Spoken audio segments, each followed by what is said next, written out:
Hi, I'm Paul Sullenberger, and in this video, we're going to do the installation for the CeramicSpeed OSPW system for SRAM Rival AXS 12-speed. Go ahead and start with our bike into stand, shift down to the bottom, and remove the chain. You can go ahead and set this chain aside, as we will start with a new uncut chain for the reinstallation. We can now remove the derailleur and perform the installation of the cage at a workbench.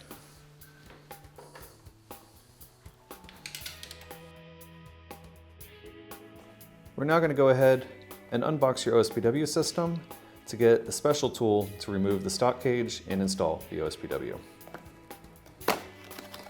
Opening simply here from the top, and slide out the OSPW in the foam package. You have the included pamphlet with the tension card and sticker sheet. And finally, the pulley wheel oil for extended maintenance, and a CeramicSpeed installation tool. This here is what you need specifically for removing and then reinstalling the cage.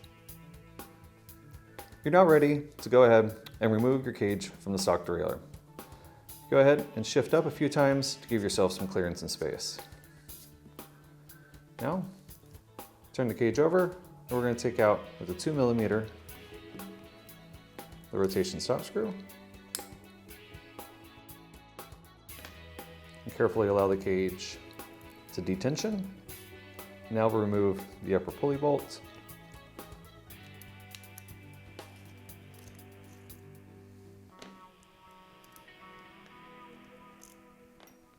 the upper pulley wheel, rotating the cage out of the way to now remove the cage retention bolt here. This is 5mm on the back side.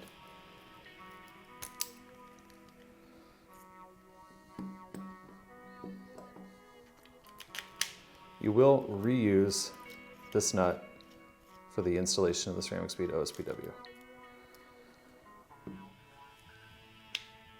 We'll lift off, and we're done with the factory cage, and now ready to install the CeramicSpeed OSPW system.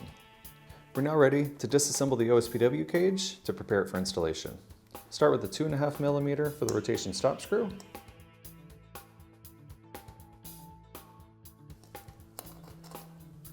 Set that aside, and we can turn over. 2.5mm for the pulley bolts, and then you only need to remove one of the 2mm tower bolts. We'll go ahead and remove the pulley wheels after this to give our space to work.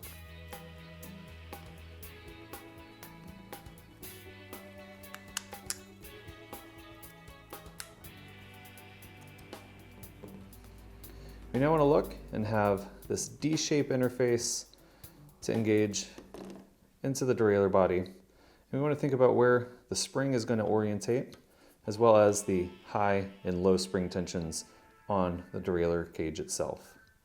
So with the spring tensions away from the flat side of the D-shape, we can go ahead and orientate that D interface where we would like that to be facing, for high or for low.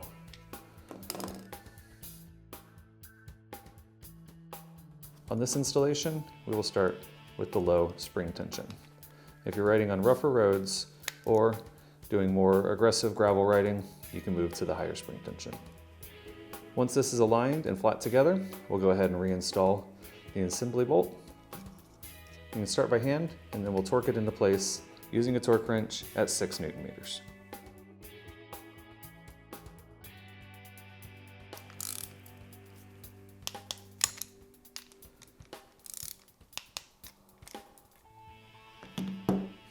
We now go ahead and reassemble the cage to bring it back together.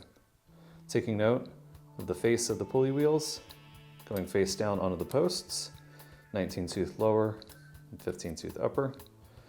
We'll bring our cage back into place. And now we'll go ahead and reinstall the screws again, the 2.5mm screws for the towers of the pulleys, and the 2mm going in the middle. These are a light torque of 1 Nm for the pulley towers, and about 0.3 Nm for the smaller ones. Don't forget to check the remaining corner to make sure it hadn't loosened in the meantime. We can now turn over. We're going to wind the cage back and around to be able to put the rotation stop screw back in place. With this one, you can then go ahead and get a 2.5mm torque bit and torque that to 3 Nm. At that time, the derailleur will be ready to reinstall onto the bike and complete the installation. We're now ready to reinstall the derailleur back onto the bike. We'll go ahead, make sure you have a little grease on the threads. Installing normally, making sure the rotation stop is securely in place. And make sure we're shifted all the way down to the smallest cog, and we'll be ready to measure and install your new chain. With the derailleur down to the smallest cog, we're going to go ahead and run the chain through to get our measurement. Make sure you follow the correct path through the derailleur to where there's no catching or binding on the post. And make sure your narrow wide in your front is aligned if present.